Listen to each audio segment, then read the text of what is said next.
Student, welcome back to Formulator. मैं engineer विकास कुमार आप सभी का ऑनलाइन पोर्टल में स्वागत करता हूं। आज हम लोग प्रीवियस ईयर का क्वेश्चंस को डिस्कस करने जा रहे हैं। ये ब्रांच आपका इलेक्ट्रिकल के लिए, जो कि आपका इलेक्ट्रिक सर्किट एनालिसिस, सब्जेक्ट का नाम है इलेक्ट्रिक सर्किट एनालिसिस। क्या है इलेक्ट्रिक सर्किट एनालिसिस में? आपका प्रीवियस ईयर के क्वेश्चंस में ऑब्जेक्टिव्स भी है, साथ साथ आगे चल के सब्जेक्टिव भी है। तो सारे क्वेश्चन को हम लोग वन बाय वन करके डिस्कस करेंगे।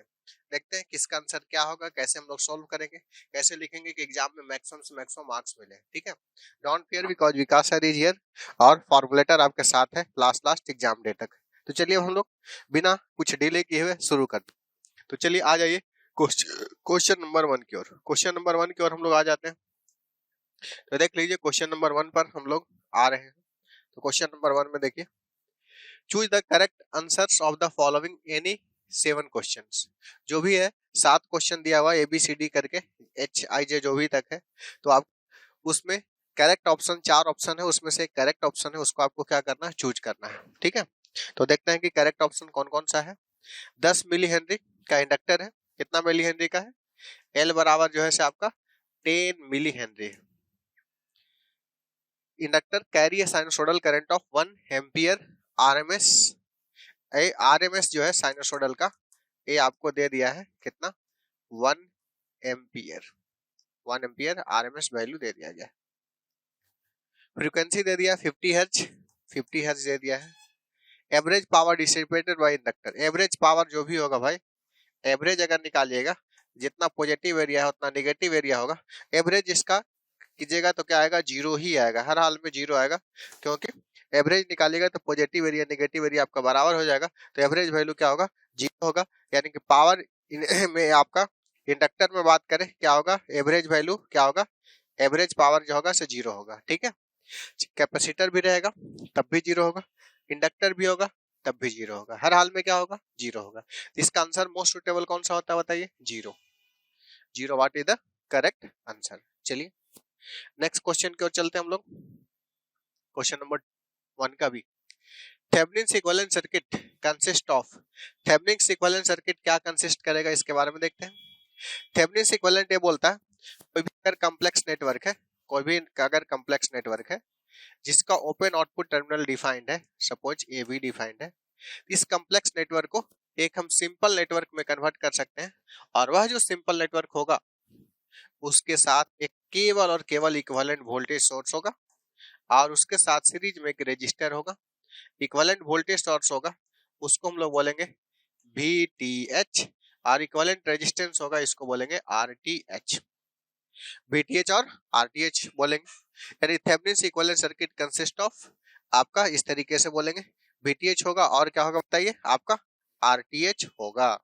VTH और RTH होगा। तो थेवेनिन इक्विवेलेंट सर्किट में क्या होगा बताइए, करंट सोर्स के साथ सीरीज में रेजिस्टर की इंपीडेंस गलत है, इंपीडेंस या रेजिस्टेंस जो भी कर सकते हैं, ZTH भी लिख सकते हैं यहाँ पर।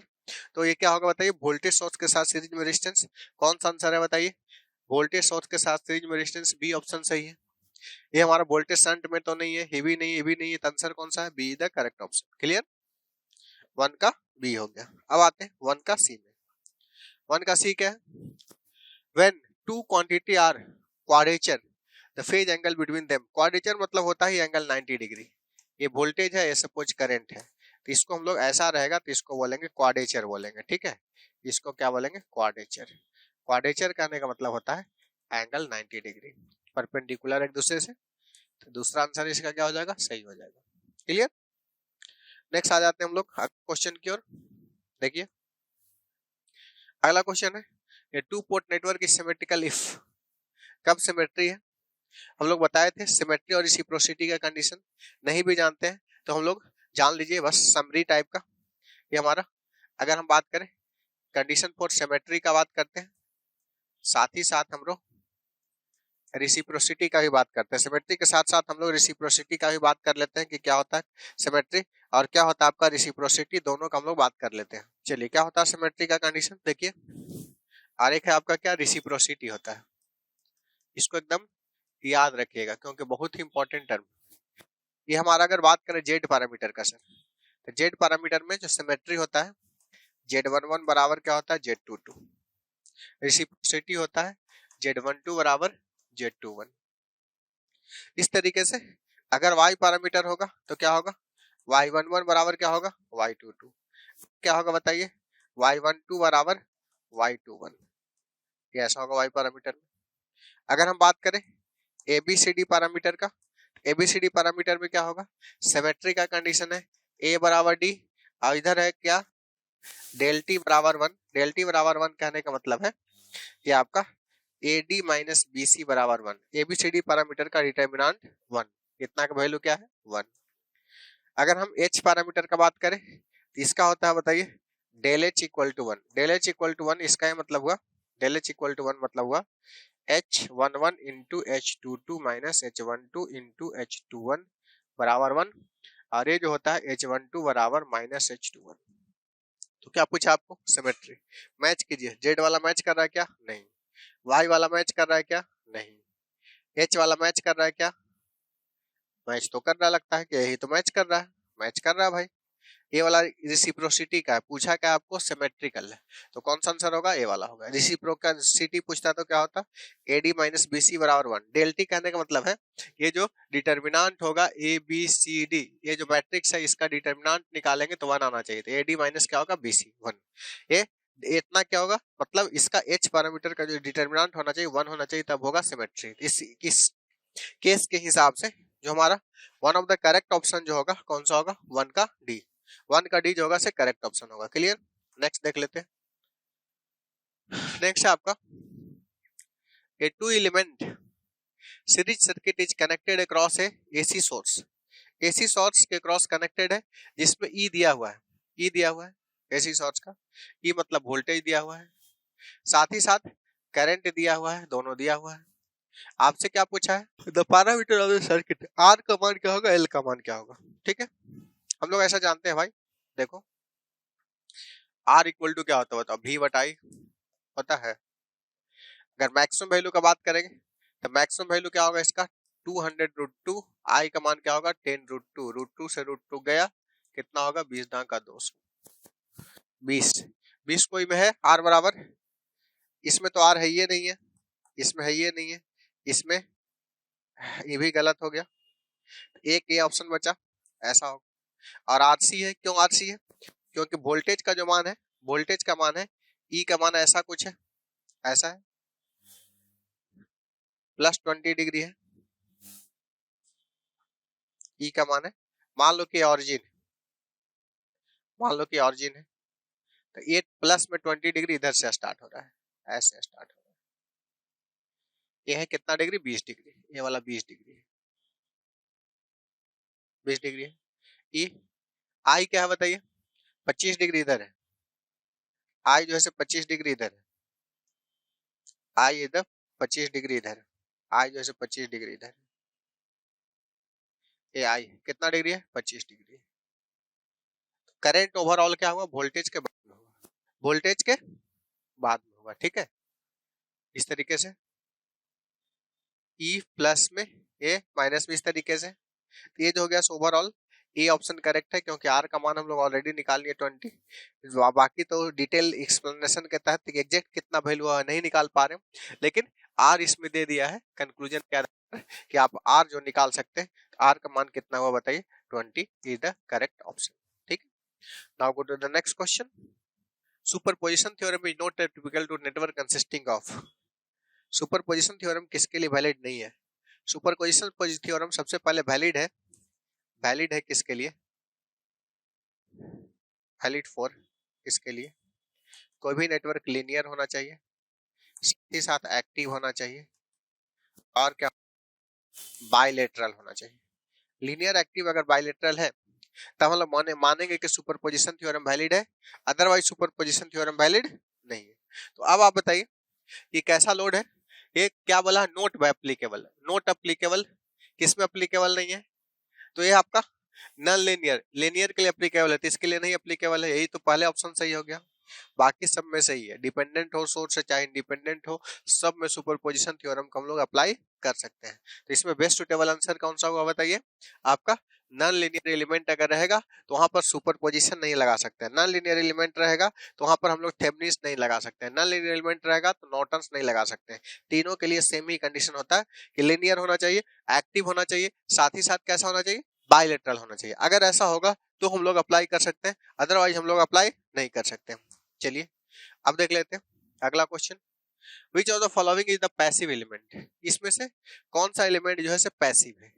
पैसिव कहने का मतलब है कि जो एनर्जी किसी दूसरे से लेता है, एनर्जी नहीं देता है, यानी कि दूसरे, यानी कि ए it absorb energy from source, यानी जो भी है सोर्स से एनर्जी क्या करता है, लेता है, उसको हम लोग पैसिव एलिमेंट बोलते हैं। तो करंट सोर्स ऑलरेडी एनर्जी देता है, ये भी एनर्जी देता है, सोर्स है। कैपेसिटर, कैपेसिटर एनर्जी लेता है, ऑल ऑफ द अबव तो होगा नहीं, तो ये सुटेबल आंसर कौन सा होगा, capacitor. Capacitor is the passive element. Inductor रहता तो भी पैसिव होता, रजिस्टर रहता तो भी पैसिव होता, तीन ही पैसिव एलिमेंट है। देखो ये आर एल सी जो है पैसिव एलिमेंट है, और वोल्टेज करंट क्या है, ये वाला एक्टिव है, ये वाला एक्टिव है, एक्टिव है, और आर एल सी जो है क्या है बताइए, पैसिव एलिमेंट है। RLC is the passive element और VI is the active element। तो एक्टिव पूछता है तो वोल्टेज सोर्स या करंट सोर्स जो भी है उसको एक्टिव बोलेंगे, और RLC को हम लोग पैसिव एलिमेंट के नाम से जानेंगे। चलिए अगला क्वेश्चन, अगला question. When a unit impulse voltage is applied to an inductor 1 Henry, then energy, unit impulse बोल रहा है, यूनिट इंपल्स कहने का मतलब डेल्टी का मान कितना 1 है। तो बताइए ये energy supply by the system, energy supply inductor में क्या होता है बताइए, हाफ एल आई स्क्वायर होता है। अब हमारा ये हाफ इंटू एल के जगह पर 1, और यहाँ भी फंक्शन जो होगा 1 के बराबर होगा, 1 के स्क्वायर, तो करेंगे तो कितना होगा, हाफ जूल, हाफ जूल। क्योंकि एनर्जी स्टोर्ड इन इंडक्टर जो होता है, एनर्जी स्टोर्ड इंडक्टर होता है हाफ एल आई स्क्वायर के बराबर होता है, तो हाफ एल आई स्क्वायर के तहत कितना होगा, हाफ जूल होगा। सी द करेक्ट ऑप्शन, समझ गए। नेक्स्ट आ गया अगला। There are no transient in pure resistor circuit. Transient क्यों नहीं होता है, ट्रांजिएंट कहने का मतलब है कुछ विरोध करना। जैसे इंडक्टर क्या करता है, inductor never allow sudden change in current, ये करंट के चेंज को तुरंत अलाउ नहीं करता है। और capacitor never allow sudden change इन वोल्टेज, ये सडन चेंज इन वोल्टेज को अलाउ नहीं करता है। तो अलाउ नहीं करता सडन, तो एक तरह का क्या होगा, एनर्जी स्टोरेज एलिमेंट के बीच क्या होता है, आर्गुमेंट होता है। यानी कि ये जो है इंडक्टर और कैपेसिटर होना जरूरी है तभी ट्रांजिएंट होगा, अदरवाइज ट्रांजिएंट नहीं होगा। जबकि रजिस्टर में ऐसा गुण नहीं है कि वो करंट को विरोध करेगा, करंट के चेंज को विरोध करेगा, या फिर वोल्टेज के चेंज को विरोध करेगा। हाँ वो करंट के फ्लो को विरोध करता है, लेकिन करंट चेंज को विरोध नहीं करता, इसीलिए रजिस्टर जो है से क्या है बताइए, उसमें ट्रांजिएंट नहीं होता है। यानी कि आंसर क्या होना चाहिए बताइए, ऑफर हाई रेजिस्टेंस गलत, ओहम्स लॉ गलत, have no stored energy, stored energy नहीं होता, स्टोर्ड एनर्जी के कारण ही तो ऐसा करता है, never allow sudden change in current, ठीक है। तो have no stored energy or linear circuit, तो मोस्ट सुटेबल कौन सा होगा बताइए। ट्रांजिएंट क्यों नहीं होता है, क्योंकि ट्रांजिएंट इसलिए नहीं होता है कि रजिस्टर के बाद कोई स्टोर एनर्जी नहीं है। क्लियर। नेक्स्ट आ जाते हैं अगला क्वेश्चन। अगला क्वेश्चन है when a number of two port network is cascade then, क्या होगा बताइए। कास्केडिंग में क्या होता है, आपका एबीसीडी पैरामीटर मल्टीप्लाई होता है। तीन चीज ध्यान रखना, एक होता है क्या, टू पोर्ट नेटवर्क जो है, टू पोर्ट नेटवर्क, इंटरकनेक्शन का बात करते हैं, interconnection of port network, interconnection of two port network का बात करेंगे। तो क्या टू पोर्ट नेटवर्क का बात करेंगे तो ध्यान देखो, हमारा सीरीज कनेक्शन है, ध्यान देना, series connection, series connection to port network, series connection अगर टू पोर्ट नेटवर्क होगा, एक टू पोर्ट नेटवर्क मान लिया जाए कि एक्स है और दूसरा टू पोर्ट नेटवर्क क्या है, वाई है, ये दोनों आपका सीरीज में कनेक्टेड है। सीरीज में कैसे कनेक्टेड हो सकता है, देखो इस तरीके से कनेक्टेड हो सकता है, दोनों में करंट क्या होगा, सेम होगा, दोनों में करंट क्या होगा, सेम होगा, उसको क्या बोलेंगे हम लोग, सीरीज कनेक्टेड है। जैसे जो करंट इसमें आएगा ये हमारा I1X होगा, वही करंट क्या होगा, I1Y होगा, ये दोनों बराबर होगा। जो करंट इधर I2X होगा, वही करंट इधर क्या होगा, I2Y होगा, सीरीज कनेक्शन बोलते हैं।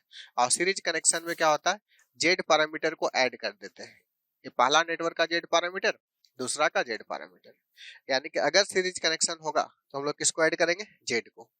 अगर पैरेलल कनेक्शन होगा पैरेलल कनेक्शन होगा इसी तरीके से। पैरेलल कनेक्शन में हमारा वोल्टेज सेम होता है। पैरेलल कनेक्शन में वाई पैरामीटर को ऐड करते हैं। क्या ऐड करते हैं बाबू? वाई पैरामीटर को ऐड करते हैं। ये पैरेलल कनेक्शन में वाई को ऐड करते हैं। सीरीज कनेक्शन में किसको ऐड करते हैं? जेड को। पैरेलल कनेक्शन में किसको ऐड करते हैं? वाई को। ठीक है। इसके अलावा हम बात करेंगे कि अगर हमारा कैस्केड होगा, कैस्केड, कैस्केड मतलब होता है लगातार। कैस्केड मतलब क्या होता है? कैस्केड कनेक्शन, कैस्केड कनेक्शन में होता है आपका लगातार। अगर लगातार होगा एक के बाद एक टू पोर्ट नेटवर्क ऐसा है, दूसरा टू पोर्ट नेटवर्क सपोज ऐसा है। कैस्केड मतलब होता है क्या? लगातार। अगर लगातार मोड में होगा तो यहाँ पर हमारा क्या होता है? ABCD पैरामीटर मल्टीप्लाई हो जाता है। ये वाला सपोज आपका x है, एक ये वाला y है, तो ABCD पैरामीटर क्या होगा? AX और AY या TX ले लेते हैं। ट्रांसमिशन लाइन पैरामीटर को T से डिनोट करते हैं। इसको एक x है, ये वाला लीजिए y है, एक के बाद एक है लगातार, तो टोटल इक्विवेलेंट T पैरामीटर होगा। तो TX, तो एक हमारा मान लेंगे क्या? TX और दूसरा क्या मान लेंगे हमारा? TY। ये दोनों को हम लोग क्या करेंगे? मल्टीप्लाई कर सकते हैं। TX और TY को क्या कर सकते हैं? मल्टीप्लाई कर सकते हैं। तो ये आपका कैस्केड कनेक्शन आपका हो जाएगा। कैस्केड कनेक्शन आपका हो जाएगा इस तरीके से, TX और TY। क्लियर है? यहाँ तक होप सो आप बात को समझ गए होंगे। ठीक है। 1 का ये सारे ऑब्जेक्टिव को आप अच्छी तरीके से देख लिए कि कैसे ऑब्जेक्टिव आपका सारा 10 क्वेश्चन था। 10 क्वेश्चन को देखें, इसको बस याद रखना है, बहुत इंपॉर्टेंट है। सीरीज कनेक्शन रहेगा तो जेड पैरामीटर को ऐड करेंगे, पैरेलल कनेक्शन रहेगा तो वाई पैरामीटर को ऐड करेंगे, और अगर कैस्केड रहेगा, लगातार रहेगा, तो ABCD पैरामीटर को हम लोग क्या करते हैं? मल्टीप्लाई करते हैं। ABCD पैरामीटर आज मल्टीप्लाइड।